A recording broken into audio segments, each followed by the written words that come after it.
네, 잠깐 머리 숙여 기도드리겠습니다. 참 좋으신 하나님 아버지, 우리를 예수 그리스도 안에서 하나님의 자녀로 불러주시고 또 이 땅 살아가는 동안 주의 은혜 가운데, 주의 사랑 가운데 살게 하시니 정말로 감사를 드립니다. 오늘도 주의 은혜에 감사하여 주님께 경배를 드리고자 이 자리에 왔사오니 우리가 드리는 기도 찬양 주께서 연락해 주시고 주의 이름이 높임받기를 간절히 바라고 소원하옵나이다. 이 시간도 주의 말씀을 듣기를 원하오니 성령께서 선포되는 말씀을 통해서 우리 각자에게 말씀해 주시고 우리를 진리 가운데로 인도하여 주시옵소서. 예수님의 이름으로 기도하옵나이다. 아멘. 우리는 지난 주일에 에스더서 5장을 통해서 어려움이나 위기에 직면할 때 어떻게 해야 하는가를 살펴보았습니다. 오늘도 같은 주제에 대해서 살펴보도록 하겠습니다. 아말렉 사람 하만은 이미 12월 13일에 페르시아 제국 내에 있는 모든 유다인을 죽이고 그들의 재물을 약탈하라는 조서를 왕의 이름으로 반포를 했습니다. 민족 진멸의 위기 앞에서 에스더는 어떻게 했습니까? 우선 그는 수산성에 있는 유다인들에게 자신을 위해서 금식 기도할 것을 부탁했습니다. 그리고 자신도 시녀들과 함께 3일 동안 식음을 패하고 하나님께 금식 기도를 했습니다. 여러분, 어려움에 직면할 때 기도만큼 중요한 것이 없습니다. 우리는 우리의 삶에 찾아온 어려움과 위기를 주님 앞에 가지고 나가서 주님께 아뢰야 합니다. 그리고 주님의 긍휼과 도움을 구해야 합니다. 하나님은 우리가 주님 앞에 나와서 기도하기를 원하십니다. 우리의 기도에, 그리고 우리의 기도에 기뻐 응답하시고 또 우리에게 가장 좋은 것을 주시기를 원하십니다. 따라서 우리는 어려움과 위기에 부딪힐 때 낙심하거나 포기하는 것이 아니라 우리의 문제를, 우리의 어려움을, 우리의 고통을 주님 앞에 가지고 나가서 기도해야 합니다. 에스더는 먼저 하나님 앞에 나가서 기도를 했습니다. 예. 그리고 우리에게 필요한 것이 무엇이라고 했지요? 용기 있는 행동입니다. 어떤 상황에서는 기도 외에 할 수 있는 것이 아무것도 없을 때가 있습니다. 이때 우리는 기도만 하면 됩니다. 하지만 기도한 후에 하나님의 뜻에 따라 용기 있는 행동을 취해야 할 때가 있습니다. 수산성에 있는 모든 유대인들과 에스더는 3일 동안 식음을 패하고 금식 기도를 했습니다. 금식 기도를 했으니까 이제는 모든 것을 하나님께 맡기고 아무것도 하지 않고 기다려서는 될까요? 그렇게 해서는 안 됩니다. 어떤 그리스도인들은 기도했으니까 모든 것을 하나님께 맡긴다고 하면서 자기가 져야 될 책임을 지지 않는데 이것은 잘못입니다. 에스더는 목숨을 걸고 에스더는 하나님께 기도했을 뿐만 아니라 기도했다고 아무것도 하지 않고 기다린 것이 아니라 에스더는 목숨을 걸고 왕 앞에 나아갑니다. 그리고 유다인의 문제를 해결하기 위해서 왕에게 구해야 하지요. 하지만 왕이 부르지 않는 상황에서 왕 앞에 나가면 왕궁의 법규상 죽임을 당할 수 있습니다. 왕이 손에 들고 있는 호를 내밀 때만 살 수가 있어요. 따라서 에스더가 왕 앞에 나간다는 것은 목숨을 건 모험입니다. 그래서 에스더는 죽으면 죽으리다의 각오로 왕 앞에 나아가지요. 이것은 대단히 용기 있는 행동입니다. 여러분, 우리는 하나님 앞에 나와서 기도해야 할 뿐만 아니라 우리가 져야 될 책임을 지기 위해서 이러한 용기가 필요합니다. 특히 우리가 사는 이 시대 속에서 신앙을 지키고 그리고 예수 그리스도를 따르는 제자의 삶을 살기 위해서는 아주 큰 용기가 필요합니다. 그러면 기도와 이런 용기 외에 또 우리에게 필요한 것이 있다면 무엇일까요? 우리는 오늘 본문에서 이 문제에 대한 해답을 찾을 수가 있습니다. 에스더는 유다인을 하만의 손에서 구원하기 위해서 왕 앞에 나아갔습니다.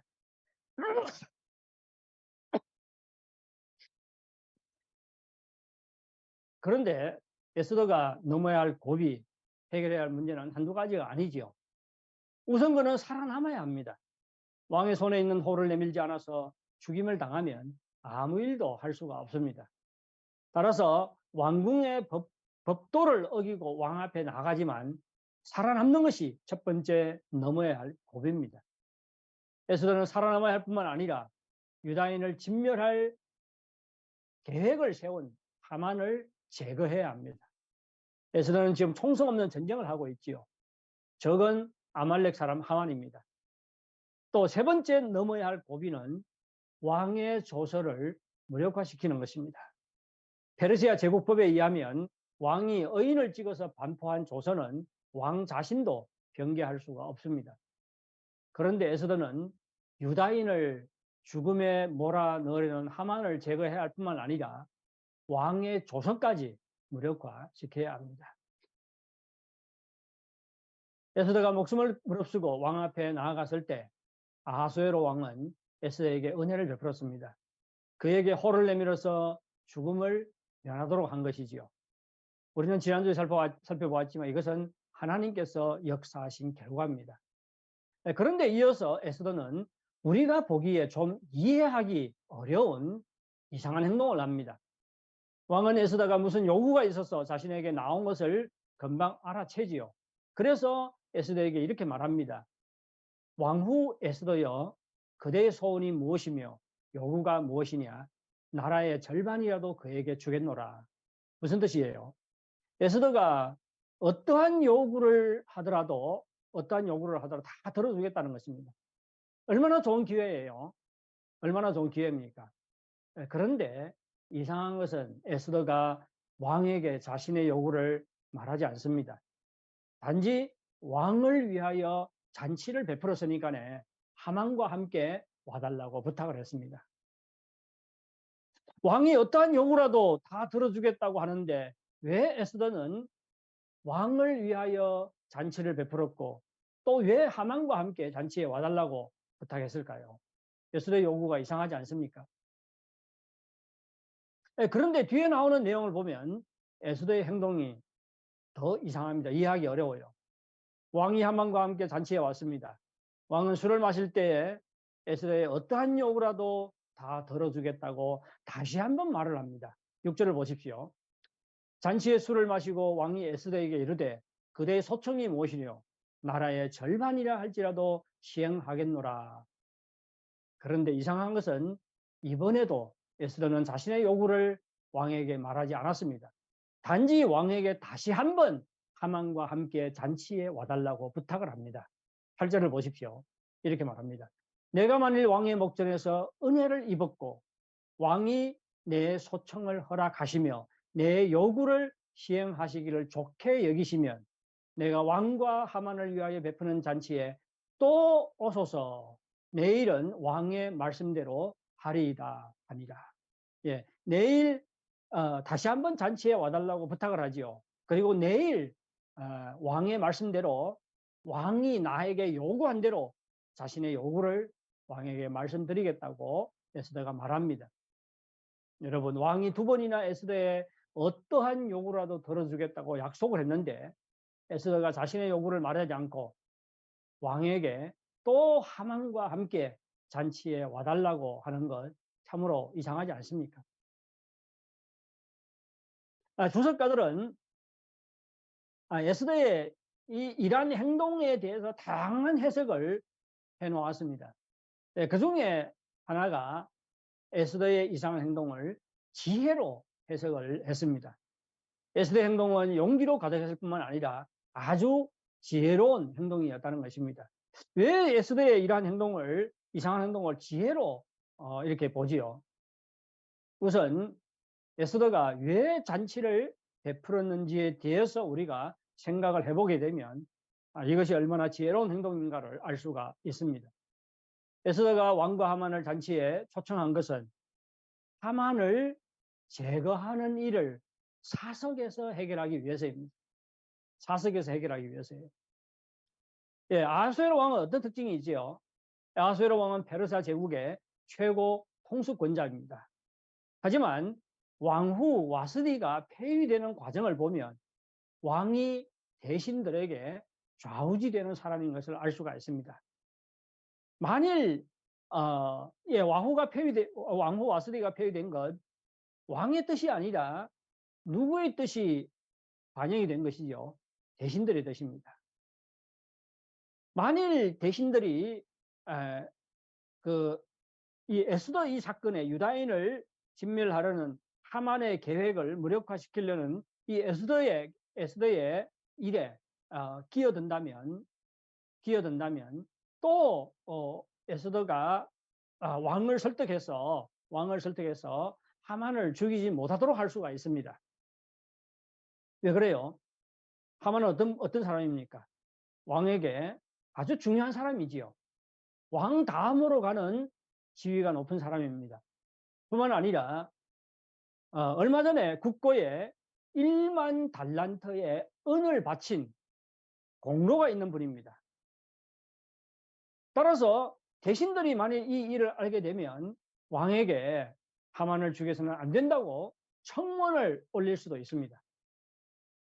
에스더는 왕의 이러한 특성을 잘 알았던 것 같습니다. 따라서 왕이 대신들의 의견을 묻지 않고 스스로 단번에 하만을 죽이는 결단을 내리도록 하기 위해서 왕을 하만과 함께 잔치에 초청을 했습니다. 왕으로 하여금 잔치상에서 대신들의 영향을 받지 않고 스스로 하만을 죽일 결단을 내리도록 하기 위해서 에스더가 왕을 위해서 잔치를 베풀었던 것입니다.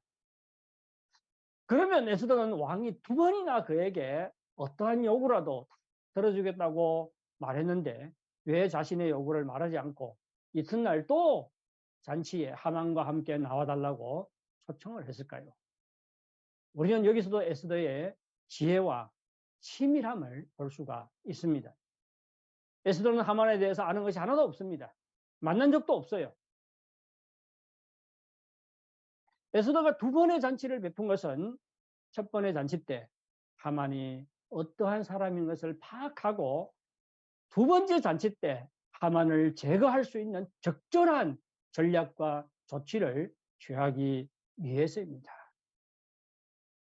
제가 저녁에 이러한 해석을 제 아내에게 이야기했더니 성경에서 말하지 않는 것을 말한다고 막 나무라더라고요.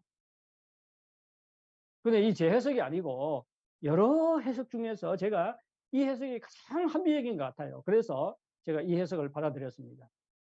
여러분, 성경 해석 때 합리적인 추론이 필요한 것이 사실입니다. 왜 에스더가 2번의 잔치를 베풀었는지 합리적인 추론을 하지 않고는 해석을 할 수가 없습니다. 여기에 대해서 다양한 해석이 있는데 여러 주석가들 중에서 딱 한 사람만이 제가 금방 말씀드린 것 같은 해석을 하는 것을 보았습니다. 저는 이 해석보다 더 합리적이고 타당한 해석이 없는 것 같아서 이 해석을 받아들였습니다. 하만은 왕의 총애를 한 몸에 독차지하고 있는 대신입니다. 게다가 왕의 국고에 1만 달란트의 거액을 헌납한 아주 공로 있는 사람이지요.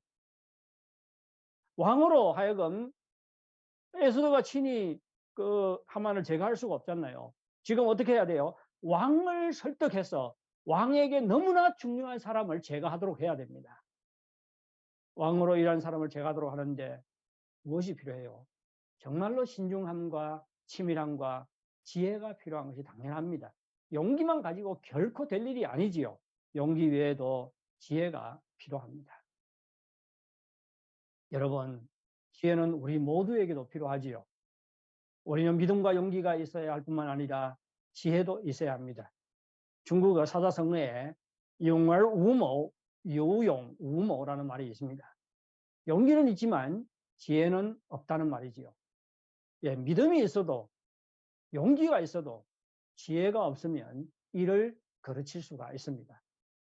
따라서 우리는 용기도 있고 믿음도 있고 용기도 있어야 할 뿐만 아니라 지혜도 있어야 합니다. 여러분 생각해 보십시오. 우리의 직장 생활 지혜가 필요하지 않습니까? 우리의 자녀 양육 정말로 지혜가 필요합니다. 그리고 우리의 신앙생활 정말 지혜가 필요하지요. 특히 우리가 지금 처해 있는 핍박이 있는 상황 가운데서 신앙생활을 잘하고 예수 그리스도를 따르는 삶을 살기 위해서는 정말로 하늘의 지혜가 우리에게 필요합니다. 저는 목회 초기에 하나님께 가장 많이 구한 것이 바로 지혜입니다. 솔로몬이 왕이 되어서 가장 먼저 구한 것이 지혜가 아닙니까? 수많은 이스라엘 백성들을 다스리는데 가장 필요한 것이 지혜라고 생각했기 때문에 솔로몬은 지혜를 구한 것입니다. 저는 왕이 아니에요. 그래도 하나님께서 맡겨주신 영혼들이 있었기 때문에 이들을 잘 목양할 수 있도록 하나님께 지혜를 구했습니다. 제가 지혜를 구한 또 하나의 원인은 무슨 일을 할 때 저에게 그냥 믿음과 용기가 있었어요. 하지만 도무지 어떻게 할지 잘 모르겠더라고요. 이것은 무슨 말이지요? 지혜가 부족하다는 것이잖아요. 할 수 있는 믿음이 있습니다. 용기가 있습니다. 근데 어떻게 해야 할 바를 잘 모르겠더라고요. 지혜가 부족한 것이지요. 그래서 저는 스스로 너무 지혜가 부족하다고 생각해서 하나님께 지혜를 많이 구했습니다. 그러면 지혜가 무엇이기에 우리 모두에게 지혜가 필요한 것일까요? 시편 14편 1절은 어리석은 자에 대해서 이렇게 말합니다. 어리석다는 것은 지혜가 없다는 것이지요. 어떤 사람이 어리석은 자입니까? 어떤 사람이 지혜가 없는 자지요?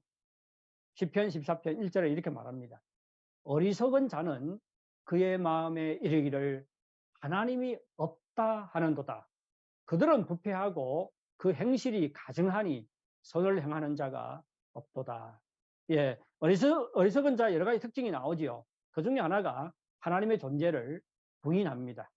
따라서 하나님을 경배하지도 않고 하나님을 섬기지도 않습니다.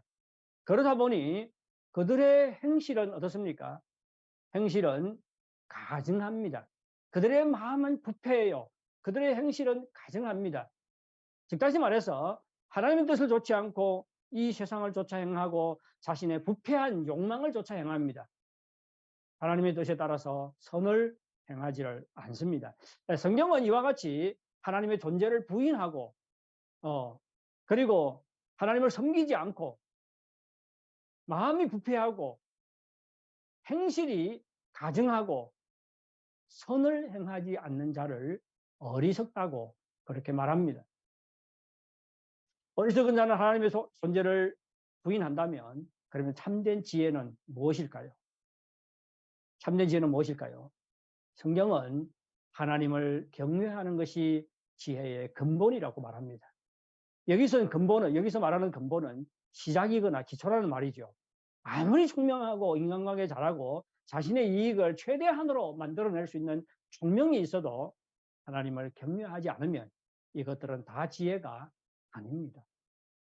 하나님을 경외하는 것이 지혜의 근본이라고 하는데 그 이유는 하나님이 지혜의 근원이기 때문입니다. 잠언 13장 19절에 이렇게 말합니다. 여호와께서 지혜로 땅에 터를 놓으셨으며 명철로 하늘을 견고히 세우셨고, 무슨 말이에요? 하나님께서 하나님의 지혜로 우주 만물을 창조하셨다는 것입니다. 따라서 우리가 우주 만물의 그러한 기묘한 그런 그 상황을 보게 되면 하나님이 얼마나 지혜로 가득한 분인가를 알 수가 있습니다. 예, 우리가 하나님을 경외하는 것이 지혜의 근본인 것은 우리 하나님이 지혜로운 분이시고 지혜의 근원이 되기 때문입니다. 뿐만 아니라 하나님을 경외하는 것이 지혜의 근본인 것은 하나님이 우리에게 가장 유익한 것이 무엇인지 알기 때문입니다. 여러분, 우리 하나님은 전지전능하신 분이시지요. 모든 것을 하시는 분입니다. 우리의 필요를 우리보다 더 잘 아시는 분이십니다. 우리의 필요를 알 뿐만 아니라 우리에게 가장 유익하고 좋은 것이 무엇인지도 아시는 분입니다. 뿐만 아니라 하나님은 우리에게 가장 유익한 것이 무엇인지 알 뿐만 아니라 그것을 우리에게 주시기를 기뻐하시는 분이십니다. 그런데 하나님을 경외하지 않으면 어떻게 살아요? 자기 뜻대로 삽니다. 하나님을 의지하지 않아요. 하나님께 순종하지 않습니다. 이러한 사람은 자기에게 가장 유익한 것이 무엇인지도 모르고 또 자기에게 가장 좋은 것을 하나님 앞에 얻지도 못합니다. 따라서 지혜로운 삶을 살지 못하는 것이지요. 하나님을 경외하지 않는 자는 아무리 똑똑해도 지혜가 아닙니다. 반대로 하나님을 경외하는 것은 지혜라고, 하나님을 경외하는 것이 지혜라고 하는 것은 하나님을 경외하는 자는 하나님을 섬기고 하나님을 의지하지요. 하나님의 뜻을 구하고 하나님의 뜻에 순종합니다. 우리 자신의 뜻대로 되지 않을 때도 하나님을 인정합니다. 그래서 하나님의 뜻을 깨닫게 되고 그 뜻이 하나님의 뜻이 삶의 성취가 됩니다. 그래서 하나님이 보시기에 가장 유익한 것이 우리에게 에, 우리에게 이루어지고 우리가 얻게 되는 것이지요. 그래서 우리가 가장 좋은 길로 나가게 됩니다. 따라서 하나님을 경외하는 것이 지혜의 근본이라고 하는 것입니다. 고린도전서 1장 24절은 이렇게 말합니다. 24절은 이렇게 말합니다. 오직 부르심을 받은 자에게는 유대인이나 헬라인이나 그리스도는 하나님의 능력이요 하나님의 지혜니라. 예수 그리스도가 하나님의 지혜라고 이야기합니다. 예수님이 우리에게 하나님의 지혜인 것은 하나님의 비밀이 예수님 안에서 우리에게 계시되기 때문입니다. 그리고 예수 그리스도를 통해서 우리가 구원받기 때문입니다. 우리가 예수님을 받아들이지 믿지 않으면 우리는 하나님을 알 수도 없고 하나님의 비밀을 알 수도 없습니다. 그리고 하나님을 경외하지도 않습니다. 결코 지혜로운 자가 될 수 없는 것이죠. 우리가 예수님을 믿을 때 하나님을 경외하고 하나님의 뜻을 구하고 그 뜻대로 살 수 있는 지혜로운 자가 될 수가 있습니다. 에베소서 5장 15절 17절에 이렇게 말합니다. 그런즉 너희가 어떻게 행할지를 자세히 주의하여 지혜 없는 자같이 하지 말고 오직 지혜 있는 자같이 하여 세월을 아끼라. 때가 악하니라. 그러므로 어리석은 자가 되지 말고 오직 주의 뜻이 무엇인가 이해하라. 어리석은 자의 특징은 무엇이지요? 주의 뜻이 무엇인지 모르는 것이지요. 17절 보면 그러므로 어리석은 자가 되지 말고 오직 주의 뜻이 무엇인지 이해하라. 어리석은 자는 어떤 자라는 것이죠? 주의 뜻이 무엇인지 모르는 자가 어리석은 자라는 것이죠. 그러면 반대로 지혜로운 자는 어떤 사람이지요? 주의 뜻이 무엇인지를 이해하고 아는 자입니다.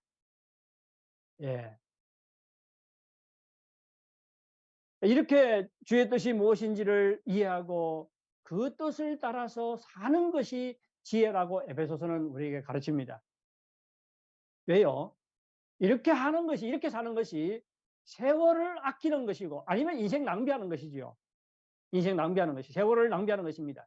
아무리 부지런하게 살아도 하나님의 뜻을 모르고 하나님의 뜻을 따르지 않으면 우리는 인생을 낭비하는 것이고 세월을 낭비하는 것입니다. 우리가 하나님의 뜻을 알고 그 뜻에 따라서 살아갈 때 우리의 인생을 가장 의미 있게 사는 것입니다. 왜? 이러한 삶을 하나님께서 인정해 주시기 때문입니다. 우리는 오늘 본문에서 에스더와 하만의 대조를 볼 수가 있습니다. 하만은 모르드게가 자기에게 절하지 않는 것을 다시 확인한 후에 화가 나가지고 자기의 아내 세레스와 친구들을 부르지요. 그리고 그들 앞에서 자신을 높이고 자신을 자랑하고 막 그럽니다. 왕이 자신만 불러가지고 그 에스더가 베푼 잔치에 참가하고 또 내일도 참가한다고. 그리고는 화를 참지 못해가지고 모르드게를 먼저 장대에 달아 죽이기로 계획을 합니다. 하만은 어리석은 자의 대표 주자지요. 자기를 위해서 무덤을 파고 있으면서도 그것이 자기 무덤인지도 모르고 지금 이 일을 하고 있습니다. 하만은 어리석은 자의 대표 주자입니다. 반대로 에스더는 아주 지혜롭게 행했습니다. 왜 에스더가 지혜롭게 행했지요? 그는 위기 앞에서 하나님께 나가서 기도합니다. 그리고 하나님께 지혜를 구하지요. 그리고 하만을 그 왕으로 하여금 사석에서 하만을 죽일 결단을 내리도록 하기 위해서 왕을 위해서 잔치를 베풉니다. 하만을 죽이기 위한 계획을 세울 뿐만 아니라 구체적으로 그 계획을 하나하나 시행해 나가지요. 저는 그 예배 장소를 찾는 과정에서 하나님의 일하심을 경험하고 있습니다. 우리가 예배 장소를 찾아서 인테리어하고 세 분밖에 예배를 드리지 못했지요. 위에서 내려와서 여러 트집을 잡고 과도한 요구를 할 때 정말로 마음이 막 화가 나고 막 소리를 높여가지고 그분들과 막 다툴 뻔했습니다. 하지만 오래 참는 것이 하나님의 뜻이라는 생각이 들더라고요. 그래서 화나는 것을 끝까지 참고 정말로 온유한 태도로 그들과 대화를 했습니다. 후에 뭐 그렇게 여러 트집을 잡던 그분이 태도가 바뀐 것을 발견을 했어요. 왜 그런가 했더니 그분의 상사가 이분에게 빨리 우리 집회점 회복할 수 있도록 도와주라고 부탁을 했더라고요. 그래서 지금 이분은 어떻게 해서든지 우리에게 집회 장소를 허락하려고 애쓰고 있습니다. 너무나 감사한 일이지요. 이분이 기독교를 관리하는 분인데 만일 제가 이분에게 화를 내고 이분과 다투었다면 제 속이야 통쾌하고 시원하겠지요. 하지만 우리 교회가 큰 어려움을 겪게 될 것입니다. 그때 제 마음이 좀 억울하게 느껴졌음에도 불구하고 참고 인내하고 이렇게 한 것이 아주 지혜롭게 행한 일이라고 생각이 됩니다. 참 감사한 것은 우리가 장소를 찾는 과정에 참 우여곡절을 많이 겪고 있잖아요. 그래서 우애가 예배 드려서는 안 된다고 그런 결정이 내려졌을 때 참 하늘이 무너지는 것 같았습니다. 그런데 후에 우리 집 바로 옆에서 중관촌 황관자를 지어된 회의실을 보면서 또 다시 한번 참 너무 기뻤어요. 왜냐하면 그 호텔이 바로 우리 집 옆에 있습니다. 회의실이 참 좋아요. 그때 제가 생각했던 것은 거기서 예배 드리고 그러면 아이들은 우리 집에 와서 모임을 하고 그러니까 문제가 다 해결되더라고요. 그때 그 장소를 하나님께서 우리에게 예비해 주신 장소로 생각을 하고 너무 기뻐했습니다. 그런데 그쪽에 있는 안보부经理가 동의하지 않은 바람에 결국은 그 장소를 빌리지를 못했지요. 얼마 후에 스순다사에 있는 또 출입구가 두 개나 있는 또 장소를 또 찾게 되었습니다. 저는 그 장소를 보면서도 너무 좋아했어요. 너무 좋아했어요. 하지만 결국은 어떤 사람들이 방해를 놓는 바람에 그房동이 우리에게 빌려주기를 원치를 않아서 빌리지 못했습니다. 저는 그때 이제는 참 우리 주변에 돌아볼 장소를 다 돌아봤어요. 앞이 참 막막하더라고요. 그런데 하나님의 예비하심은 점점 좋은 것을 우리에게 예비해 주었습니다. 지난주에 또 장소를 하나 찾았어요. 그 장소를 보는 순간 중관촌 황관자르 주된보다 훨씬 좋아요. 그리고 지손타사보다 훨씬 좋아요. 저는 이것이 바로 하나님께서 우리에게 예비하신 장소가 아닌가 그런 생각을 합니다. 내일 오후 2시 반에 위에서 내려와서 검사를 해요. 만약에 검사가 통과가 되면 그房동과 이제 협상을 하고 합동을 맺을 수가 있습니다. 이 일을 위해서 기도해 주시기 바랍니다. 저는 우리 장소를 찾는 과정을 보면서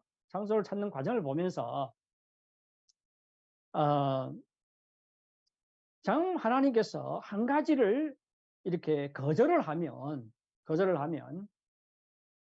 참 마음이 불편하지요. 저도 마찬가지 마음이 불편해요. 방관자를 지우되니 하나님께서 예비하신 것이라고 믿었는데 철떡같이 믿었는데 아니에요. 스순다사가 하나님께서 예비하신 장소라고 믿었는데 그것도 아니에요. 마음이 불편해요. 앞이 막막합니다. 낙심도 되고 그래요. 그런데 참 하나님께서 예비해 주신 것이 하나님께서 거절한 것보다 더 좋은 것이라는 것을 이번 장소를 찾으면서 확인할 수가 있었습니다. 하나님께서 한 가지를 거절하면 더 좋은 것을 예비하실 줄을 믿습니다. 그래서 제가 금요일 저녁에 우리 사람한테 그런 이야기를 했어요. 제가 이번에 장소를 찾으면서 한 가지 깨달은 것이 있는데 하나님께서 거절할 때 낙심하거나 불평하지 말고 인내하고 계속해서 하나님을 바라보는 것이 지혜라는 것을 깨달았다고 그렇게 제 집사람한테 이야기를 했습니다. 이번 장소가 순조롭게 검사가 통과가 되고 합동을 맺을 수 있기를 바랍니다. 이를 위해서 기도해 주시기 바랍니다. 여러분, 하나님의 뜻대로 오래 참는 것, 이것은 지혜롭게 행하는 것이지요. 어떤 것이 거절을 당할 때도 하나님을 인정하는 것, 그리고 끝까지 겸손히 하나님을 의지하는 것, 지혜입니다. 지혜롭게 행하는 것입니다. 그리고 하나님께 순종하는 것, 모든 형편 속에서 하나님을 인정하는 것, 이 다 지혜롭게 행하는 것입니다. 예, 하나님께서 함께 하시기 때문이죠. 자신을 이익을 위해서 장꾀를 부리는 것이 지혜가 아니라 하나님을 경외하고 하나님의 뜻을 구하고 겸손히 하나님을 의지하고 하나님의 뜻대로 행하고 어떤 일이 벌어질지라도 끝까지 인내하고 하나님을 인정하는 것이 참 지혜입니다. 그러면 어떻게 해야 더 지혜로운 사람이 될 수 있고 더 지혜롭게 행할 수 있을까요? 에스더는 3일 동안 기도를 했습니다. 금식 기도를 했습니다. 그러면 에스더는 3일 동안 금식 기도를 하면서 하나님께 무엇을 구했을까요? 물론 하나님께서 역사하셔서 유다 백성을 구해달라고 그렇게 기도를 했겠지요. 그리고 담대하게 왕 앞에 나아갈 수 있도록 용기를 구했을 것입니다. 뿐만 아니라 지혜롭게 행함으로 하만을 이기게 해달라고도 기도를 했을 것입니다. 에스더가 왕을 위하여 2번의 잔치를 베풀잖아요. 그리고 왕을 하만과 함께 잔치에 초청을 합니다. 이것은 즉흥적인 결정이 아니라 기도 중에 하나님의 인도하심을 받아서 책략을 짜고 그리고 행동에 옮긴 것이 분명합니다. 에스더가 하나님께 기도할 때 하나님께서는 하만을 대처할 수 있는 지혜의 방법을 주신 것입니다. 에스더가 하나님께 기도할 때 하나님께서는 아하수에로 왕으로 하여금 대신들의 영향을 받지 않고 즉석에서 하만을 죽일 결단을 내릴 수 있는 방법을 에스더에게 알려주신 것입니다. 에스더가 하나님께 기도할 때 하나님께서는 에스더에게 지혜를 주셨습니다. 야고보서 1장 5절에 이렇게 말합니다. 너희 중에 누구든지 지혜가 부족하거든 모든 사람에게 구히 주시고 꾸짖지 아니하시는 하나님께 구하라. 그리하면 주시리라. 야고보서의 독자들은 신앙 때문에 환난과 시련을 겪고 있었습니다. 야고보는 이들에게 환난과 시련을 이기기 위해서 지혜를 구하라고 권면하고 있습니다. 지혜롭게 환난과 시련을 대처하기 위해 그들이 해야 할 것은 믿음으로 주님께 기도하는 것입니다. 그리고 그들이 믿음으로 주님께 기도할 때 하나님께서 모든 사람에게 어떻게 주신다고요? 후히 주신다고 말하고 있습니다. 여러분, 우리가 더 지혜로운 사람이 되기 위해서 그리고 더 지혜롭게 행하고 살기 위해서 우리에게 필요한 것은 무엇이죠? 하나님께 자신의 지혜의 부족함을 인정하고 하나님께 나아가서 기도하는 것입니다. 믿음으로 기도하세요. 하나님께서 후히 지혜를 후히 주신다는 것을 믿고 하나님께 기도하시기 바랍니다. 특히 우리가 환난과 시련을 겪을 때 정말로 지혜롭게 대응할 수 있도록 하나님께 지혜를 구해야 합니다. 여러분, 우리가 더 지혜로워지고 또 더 지혜롭게 행하고 살 수 있는 방법은 하나님께 지혜를 구하는 것입니다. 이를 위해서 우리는 자신의 한계와 연약함과 우둔함을 인정을 하고 겸손히 주님을 의지해야 합니다. 우리 하나님은 후히 주시고 꾸짖지 아니하시는 분이십니다. 우리가 주님께 나아가 지혜를 구할 때 주님께서 우리에게 필요한 지혜를 풍성하게 허락하실 것입니다. 사랑하는 성도 여러분, 우리는 믿음과 용기 외에 또 지혜가 필요합니다. 특히 어려움과 위기에 직면할 때에 더욱 지혜가 필요합니다. 하나님을 경외하고 하나님의 뜻에 따라 행하는 것이 참된 지혜인 것을 깨달으시기 바랍니다. 그리고 지혜의 근원 되시는 하나님께 나아가서 지혜를 구하시기 바랍니다. 그리고 지혜롭게 행함으로 인생에 찾아오는 모든 어려움과 위기를 잘 극복할 수 있기를 바랍니다. 네, 우리 다 같이 머리 숙여 하나님께 기도하도록 하겠습니다. 예, 우리 하나님께 기도할 때에 정말로 이 세상에 지혜가 아니라, 세상적인 지혜가 아니라 하나님의 지혜가 어떤 것인지를 깨닫게 해달라고 기도하겠습니다. 제가 많이 말씀을 드렸죠. 하나님을 경외하고 겸손히 하나님을 의지하고 하나님의 뜻을 구하고 하나님의 뜻대로 행하고, 그러면 하나님께서 하나님의 가장 좋은 뜻이 우리의 삶에 이루어져요. 우리는 우리에게 가장 유익한 것이 무엇인지 모르죠. 하지만 우리가 하나님의 뜻을 행할 때 유익한 것을 하나님께서 우리의 삶에 이루어 주십니다. 네, 이런 것이 지혜인 것을 알고 지혜인 것을 깨닫게 해달라고 기도하겠습니다.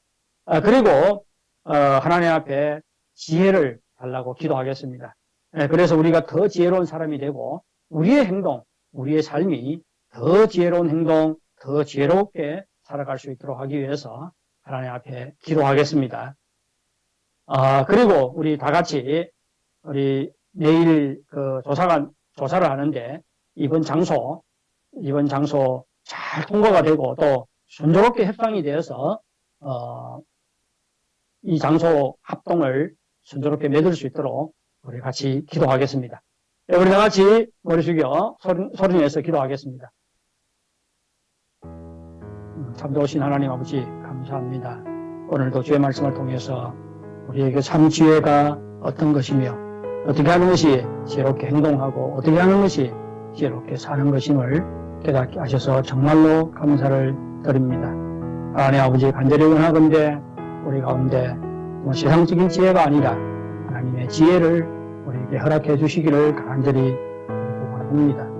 그래서 우리를 하나님을 더욱더 경외하게 도와주시고 더욱더 겸손히 주님을 의지하게 도와주시고 또 매사에 주님의 뜻을 구하고 주님의 뜻 가운데 행할 수 있도록 인도해 주시기를 간절히 바라고 원합니다. 하나님 아버지, 우리가 정말로 주님 앞에 지혜를 구할 때에 주께서 우리에게 지혜를 풍성히 허락하리라 믿습니다. 아오니 정말로 특히 어려움에 부딪힐 때, 위기에 닥칠 때에 주님 앞에 나와서 지혜를 구하게 도와주시고 또 주께서 주시는 지혜로 여러 가지 어려움과 위기를 잘 극복해 나갈 수 있도록 주께서 우리와 함께해 주시기를 간절히 바라고 원하옵나이다.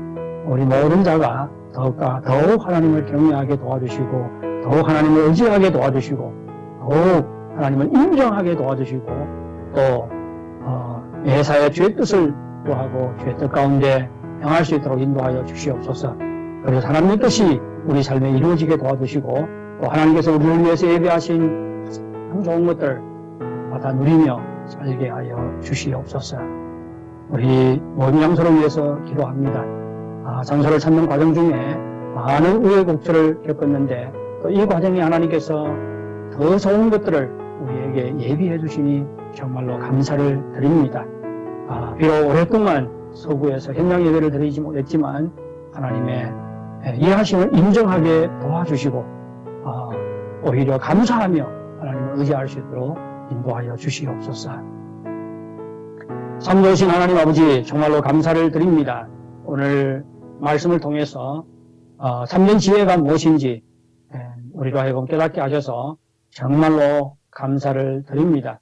하나님 아버지, 우리의 영안을 열어주셔서 세상적인 지혜를 지혜로 보는 것이 아니라 정말로 하나님을 경외하고 하나님을 의지하고 또 하나님을 인정하고 하나님의 뜻대로 행하는 것을 지혜로 믿을 수 있도록 하나님 도와주시옵기를 간절히 바라고 소원하옵나이다. 하나님 정말로 우리에게 지혜를 허락하여 주시옵소서. 우리의 무능함과 우리의 어리석음을 주님 앞에 고백을 합니다. 하오니 주님께서 우리에게 더 많은 지혜를 허락하셔서 지혜로운 사람이 되게 하시고 특히 더 지혜로운 행동, 지혜로운 삶을 살아갈 수 있도록 인도하여 주시옵소서. 특히 여러 가지 어려움과 환난에 부딪힐 때에 낙심하지 말게 도와주시고 주님 앞에 나와서 지혜를 구하게 도와주시고 또 주께서 주시는 지혜로 여러 가지 환난과 위기를 잘 극복해 나갈 수 있도록 인도하여 주시기를 간절히 바라고 소원하옵나이다. 우리가 합심하여 서구의 예배 장소를 위해서 기도를 합니다. 하나님께서 좋은 장소를 예배해 주셨는데 아무런 방해 없이 검사가 잘 통과되게 도와주시고 또 가격 협상과 또 합동도 순조롭게 진행될 수 있도록 하나님 인도하여 주시옵소서. 그래서 이 서구에서의 현장 예배를 속히 재개할 수 있도록 은혜 베풀어 주시기를 간절히 바라고 소원합니다. 모든 영광 하나님께 돌리며 예수님의 이름으로 기도하옵나이다. 아멘.